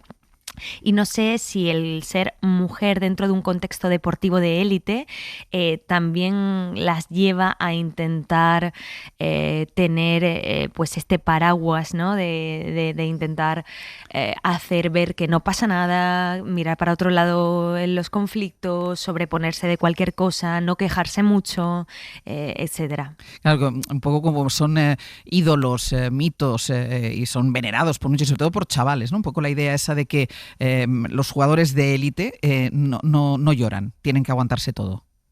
Bueno, nunca se ha querido mostrar la vulnerabilidad de ellos, ¿no? Y al final tiene también que ver pues por una cuestión capitalista. Entiendo que es como pues como cobran mucho, da igual. Tira. Hay una parte del documental donde a mí me sorprende lo naturalizado que esté que le infiltren anestesia para que resuelvan un trabajo. No me imagino yo a una administrativa a la que le inyecten anestesia para que siga mecanografiando, ¿no? Claro. Entonces, bueno, pues se desvelan. Pero eso pasa por un trabajo mental muy, muy fuerte. O sea, tienes que ser mentalmente muy fuerte. Hemos visto casos, y tú conoces que además te mueves en el mismo, conoces a sus compañeros que han derivado en problemas de salud mental, ¿no? Entiendo también. Sí, bueno, o sea, mostrarte todo el rato, como si llevaras todo el rato como una coraza. Sí. Bueno, tienen una responsabilidad muy grande por todos sitios. Primero porque tienen que defender el nombre de la entidad que les contrata. Segundo, que hay millones de personas que siguen ese club y tiene como que responder a los valores de esa afición. Luego que el trabajo es juzgado por millones de personas para bien y para mal, ¿no? Y los endiosan o los llevan al fango día sí, día también. Son extremos. Yo creo que sí, que no cualquiera puede estar preparado para asumir o asimilar toda esa presión. Claro, a mí, por ejemplo, me llama la atención cuando el seleccionador no le incluye en la lista, y tú hablabas de eso, donde vemos a alguien que decepcionado está muy contenido, ¿no? Como si un hombre no pudiera exhibir su decepción y hasta soltar un taco. Totalmente. Hay, es que esa es la secuencia, ¿no? En la que digo que hablo mucho de la vulnerabilidad masculina, porque si tú le quitas el sonido a esa secuencia, parece que pueda estar viendo un vídeo de, yo qué sé, o una película, ¿no? Como si no fuera con él. Y todo el rato, en las escenas posteriores, él está como repitiendo una letanía a todo el mundo, ¿no? Uy, el viajecito, uy, no sé qué, no sé cuánto. O sea, a todo el mundo con el que se encuentra como para soportar o tolerar la malísima noticia que le han dado, que llevamos viendo pues durante hora y media a un señor que se traduce en un año de su vida trabajando para conseguir algo que se merecía y es un no, y cómo sobrelleva ese dolor o esa negativa. Para mí es llamativo. ¿Cómo fue esa llamada cuando te llama a ti después de conocer esta noticia? Bueno, como te digo, yo estaba dirigiendo en el rodaje y para él pues... Lo digo por el momento de desahogo. Él enseguida coge el móvil y escribe algo, ¿no? Ese mensaje es a mí. Sí. Y me dice algo así como no me han llamado. Y yo en ese momento me enfadé mucho, porque yo sí soy mucho más visceral que él. Me enfadé mucho como su familia, como su mujer. Pero luego como cineasta dije, uy, espérate. Esto es un filón. espérate, que a nivel narrativo igual nos viene hasta bien para el mensaje que yo pretendía mandar, ¿no? De repente la directora se había comido a la familia y soy una psicópata del cine, ¿no? Luego en la intimidad, al margen de estos meses que habéis estado haciendo este rodaje, en la intimidad es decir, él no tiene un momento de desahogo contigo, de todo aquello que no dice, que no hace, de sí soltarlo. Fíjate, ahora que por desgracia ha vuelto a pasar y está de nuevo lesionado, que de hecho no sé si la estadística dijo que en 32.000 partidos de la Liga nunca había pasado esto, ¿no? Jamás que el propio compañero le lesione. El otro día ya me decía, igual la resiliencia un poquito se me está acabando, ¿eh? Igual... Claro, porque por un lado puedes pensar que la experiencia de esa lesión, porque pues, si los oyentes no saben, cuando el documental se presentó, él volvió a lesionarse además en el mismo pie. Yo no sé si la experiencia de la primera lesión ¿le sirve para soportar la siguiente o no? Esa la soportó, pero como te digo, ahora esta es una nueva. O sea, ¿Esta es una nueva? Esta es una nueva. Yo el otro día estuve en Bilbao presentando el documental, me veían unas pulseritas rojas de estas del mal de ojo, digo, yo se la llevo. Yo ya me agarro un clavo ardiendo porque esto, o sea, no tiene ningún sentido, porque ninguna de las lesiones ha sido por una torpeza de él o por un tropiezo o por nada. O sea, viene de golpes fortuitos que son muy improbables. Sí. Están muy medidas en el documental las intervenciones de vuestros hijos, como la pregunta que escuchábamos en la introducción de uno de ellos cuando le pregunta, ¿siempre vas a estar herido? Que es una maravilla de pregunta. Antes de encontrarte con reflexiones improvisadas tan valiosas como esas, ¿tenías decidido qué ibas a hacer con los niños en este documental? Pues a priori no quería ni que aparecieran los niños ni aparecer yo. Pero luego, pues pensando, no me parecía pues honesto. Yo quería, como te comentaba antes, intentar hacer una película distinta, que no se basara en sentarlo a él en una silla y hacerle preguntas morbosas, sino intentar hacer una película honesta y distinta. Entonces, no era honesto que no formáramos parte de esa recuperación, porque sí formamos parte de su día a día. Entonces encontré el recurso de yo aparecer únicamente en reflejos, de mis hijos aparecen muy poquito y de espaldas, y la voz tenía que aparecer, porque esas preguntas tan genuinas en 2 o 3 intervenciones, claro, no había otra persona que pudiera preguntarlo desde ese corazón, ¿no? Que los oyentes tengan claro que no estaba guionizado, es decir, pregunta lo que pregunta. Totalmente, totalmente. El documental muestra todo el proceso de lesión, pero también su vuelta al trabajo y, por ejemplo, su enfrentamiento contra el Madrid y su promesa de marcar un gol. Hombre, la repercusión del partido contra el Madrid siempre es gigante. Mañana marcaré un gol. ¿Sí? Solo uno. Me lo dedicas, Ni a tus hijos ni nada. ¿Cómo? ¿Cómo? Estoy como los morros allí. Qué vergüenza. Qué vergüenza. Y hubo gol y hubo besos, Sara. Bueno, es que tremendo. Lo he dicho muchas veces, pero decía Hitchcock que en una película el director es Dios, pero en un documental Dios es el director. Y claro, todo se alineó para que todo esto fuera posible. O sea, es impresionante cómo él el día previo vaticina que va a marcar un gol cerca de la portería donde yo estaba ahí en la zona de prensa.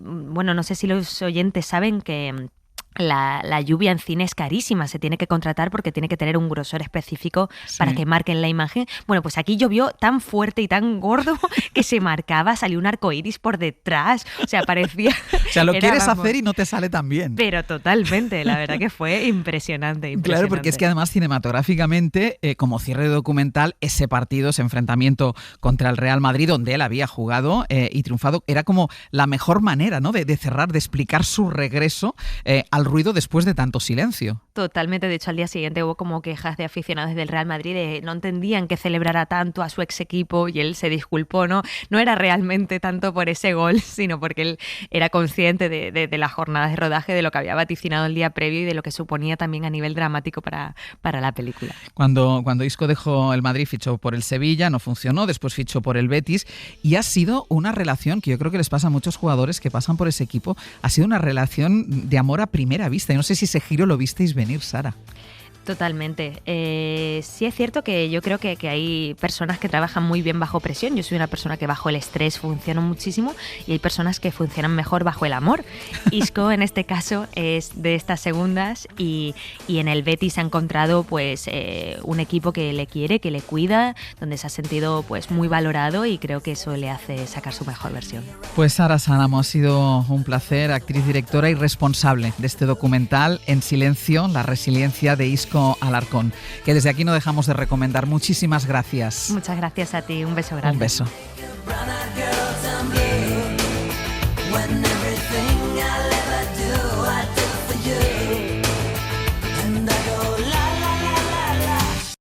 Hoy por Hoy Magazine. Ser Podcast. ¿Qué tal, Casal? Buenos días. Francino, buenos días. Busca del sextete, Luis Enrique, buenos días. ¿Qué tal? Pues oye tú, yo sí, me alegraría muchísimo, de verdad. Somos un tío magnífico. ¿Qué vamos? ¿Con qué es lo que estáis preparando? Varias cosas, pero hoy es día de copas navideñas. ¿Sí? Copa en el Ministerio de Yolanda Díaz, que recupera su agenda. Veremos si dice algo ella o su entorno de sus relaciones con la parte socialista del gobierno. Copa en el Grupo Popular en el Congreso de los Diputados, a la que asiste Feijóo. Y el copazo, ¿no?, que es el balance del año que va a hacer en Madrid Isabel Díaz Ayuso. A ver cuántos minutos dedica a Madrid y cuántos dedica a hablar del gobierno y de Pedro Sánchez. Y en la SER, ¿no? También, pero eso no lo quería decir. Pero bueno. A ti te pilla mal, además, la de la SER. Bueno, este año me pilla mejor que otros años. A mí me pilla fatal, tan fatal que no voy a estar. Fíjate, Ángel se nos pillaba a veces a la 1, cerrando casi. Ya, pero a las 2:30 para quien se ha levantado tan pronto. Un poco tarde. Bueno. A ti te pilla mal, Francis. Bueno, sí, en fin. Vale. Algo haremos. Recuperaremos en hora 14 lo más destacado de Santos Cerdán en la Comisión de Investigación del caso Koldo en el Senado. Él lo niega todo, dice ser víctima de una persecución como en tiempos de la Inquisición. En principio se había acogido a su derecho a no declarar, pero ha terminado hablando a ratos y defendiendo que no es un corrupto. Cuando ha sido el turno del PSOE en esa comisión, el PSOE en principio ha renunciado a realizar preguntas a Santos Cerdán, le han hecho una especie de reproche moral y ha habido un momento tenso entre Cerdán y el senador socialista Alfonso Gil. Yo no le voy a hacer un reproche penal, que se lo tiene que hacer un tribunal de justicia, pero sí me va a permitir que le haga un reproche ético. Y sobre el reproche ético que me hace, hágase usted una pregunta. Si usted está en condiciones de hacerme a mí un reproche como el que me ha hecho. Este es el reproche que hace Cerdán a su propio partido. A visito al propio PSOE. Tomaremos el pulso a la tensión entre Estados Unidos y Venezuela, no war, yes peace, guerra de gorras entre Trump y Maduro, y hablaremos de la palabra del año para la RAE, arancel, podría haber sido otra, estaba en la lista, por ejemplo, apagón, pero al final han elegido esta que a mí particularmente no me parece la más bonita, pero bueno, esta es la palabra del año, arancel. Es lo que hay. Francino. ¿Cuál es la clave de la radio? ¿El sonido? ¿Sí o no? El sonido, vale. ¿Se pueden crear atmósferas a partir del sonido? Sí, claro. Se puede. Por ejemplo, en una obra de teatro donde una mujer adicta llega a un centro de desintoxicación.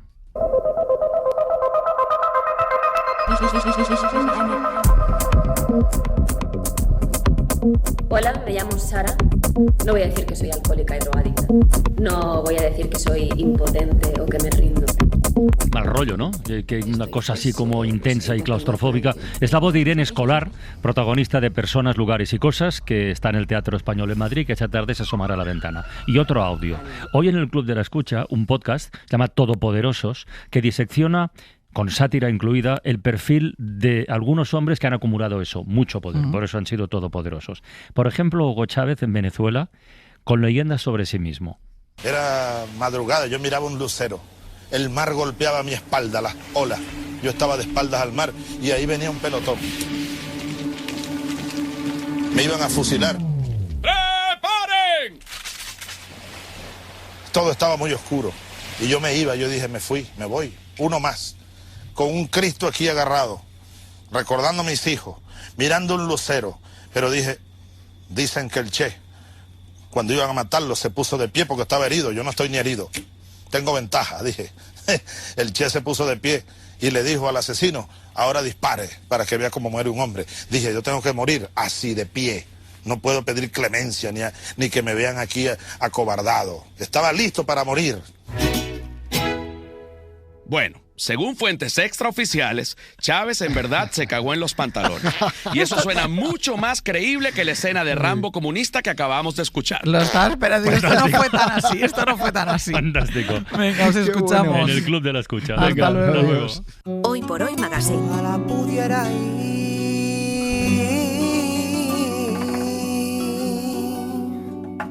Ser podcast. Volando a tu ventana, darte un beso en la cara. Es que es un temazo. Y acariciarte el pelo. El cuerpo. Pensaba que era el pelo. Es que lo sabe bien porque a él no le pueden acariciar el pelo. No, cariño, porque yo sé escuchar. Ha dicho cuerpo. Y a ver, pelo tendrás que se te puede acariciar. La barba. Es que no era, la barba. Este no era el tema de hoy. Este no es el guión. Este no es el guión. El guión es alguien que quiere volar hacia una ventana. Ah, vale. Yo quiero volar a la ventana de todos vosotros a ver qué es lo que veis por la vuestra, porque la mía está muy interesante, ¿vale? La de casa. La de mi casa, claro. Aquí en la redacción yo no tengo ventana, aquí yo vengo a trabajar desde las 7 hasta que me voy. Entonces el caso que yo anoche estaba haciendo mi hamburguesita para cenar, de repente unas luces de bombero, y yo que tengo una maruja en mi interior y en mi exterior. ¿Te pusiste la bata de guatine? Pero ni bata ni nada, salí con no, el si tienes bata nueva, tiene bata de amigo invisible. Claro, tiene bata nueva. Cariño, tengo bata nueva, la tengo ahí, pero la voy a estrenar esta tarde, Pascu, que lo sepas. Gracias. El tema, que yo me asomo, digo, a ver qué está pasando aquí debajo de mi casa. Yo tengo un descampado que está como cerrado por un murito, y el murito estaba roto, como que un coche había chocado.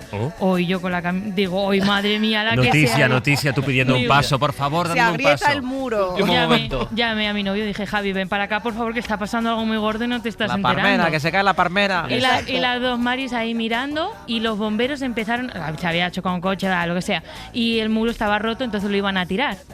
Y yo ahí mirando, tal cual, había un señor abajo también que ya se adelantó, y los bomberos a pulso tirando el muro. Fascinante. Entonces yo se lo he contado a Iñaki. Es una maravilla. Esta mañana mi novio me ha vuelto a actualizar sobre el muro, me ha mandado un audio y me ha dicho, por cierto, el muro, han venido a recoger escombros, tal, o sea, es un drama. Que las cosas que vemos por la ventana son una maravilla. A mí un día me pasó, desde mi casa también, grabaron una serie, que además sé qué serie es, que se ha estrenado hace poco, debajo de mi casa, pero debajo. Y se pegaron toda la mañana un rodaje, yo ahí, toda la mañana mirando por la ventana y mira y tal, y aquella cámara y qué estarán haciendo y no sé qué, toda la mañana. Y a los 2 días fui a recoger el coche y no estaba el coche. Se habían llevado con el rodaje, debía haber una cinta que yo no vi. Pero ¿y no lo pensaste en ningún momento? ¿Que tu coche no estaba abajo? No, porque daba como mi ventana daba como a un patio, digamos, cerradito. Sí. Y ahí no hay coches. Y el coche estaba al otro lado de la calle. Pero claro, yo no vi que no había coches en el otro lado de la calle. Y cuando fui a por el coche, pues tuve que ir un poquito más lejos al depósito, concretamente a por el coche. Qué bien. Qué buenas las ventanas, de verdad. Es que pasa un mundo por delante, y miramos muy poco a la ventana. Hay que mirar más. Hay que mirar sí más, miramos, ¿no? A la ventana. Es que no te creas que tanto. Por ejemplo, las miradas, yo me acuerdo en una época que estábamos aquí la sede en obra, nos mandaron a la 9ª planta, teníamos la redacción dando la Gran Vía y les dio una productora por rodar películas porno. Es verdad, sí. Y aquello, maravilla. Qué argumentativa, madre. Sí. Me acuerdo, pues me acuerdo que la gente no trabajaba. Un día os contaré que hice de atrecho para una serie, improvisadamente. Yo tenía que también. No, pero no para esa que dice. No para esa película. No. Tenía que mover los labios de fondo, ¿no? Bueno. Entonces lo pararon y dijeron, demasiado, hablas mucho, mal, es que no puedo, que marche. Yo, marcha. Ahí acaba mi vida cinematográfica. Qué raro este camino, estamos todos como arrasados. ¿Qué es lo que perseguimos? A mí hace tiempo se me ha olvidado y me duele. Vamos a terminar por hoy. Ana Usle, último compás. Último compás, que va a ser para la charla que hemos tenido hace unos minutos con Sara Salamo. Ha sido nuestra charla de la semana. Ella ha dirigido el documental En silencio, la resiliencia de Isco Alarcón. Es el documental sobre los 7 meses de la lesión de peroné de uno de los jugadores más notables de la Liga en España, y ella además es su mujer, así que ella ha aportado una visión sobre la vulnerabilidad muy particular de los que están en los focos. Al final nos han enseñado mucho a idealizar o a alabar el éxito, pero no se narra mucho lo que duele y cuesta sostenerlo, ¿no? Que hay mucho dolor, hay muchos grises, hay mucho esfuerzo, muchas cosas que no se ven. Nunca se ha querido mostrar la vulnerabilidad de ellos, ¿no? Y al final tiene también que ver, pues, por una cuestión capitalista. Entiendo que es como, pues, como cobran mucho, da igual. Tira. Hay una parte del documental donde a mí me sorprende lo naturalizado que esté que le infiltren anestesia para que resuelvan un trabajo. No me imagino yo a una administrativa a la que le inyecten anestesia para que siga mecanografiando, ¿no? Claro. Entonces, bueno. Mañana volveremos. A partir de las 6 les esperamos. Pongan el despertador. En mirar al cielo todo el tiempo que me queda cuando se hayan llevado el ruido que hacen sus pies en la arena y me quedé atrás. Me voy a elevar más allá de las flores, por encima del mar, y voy a volar. Voy a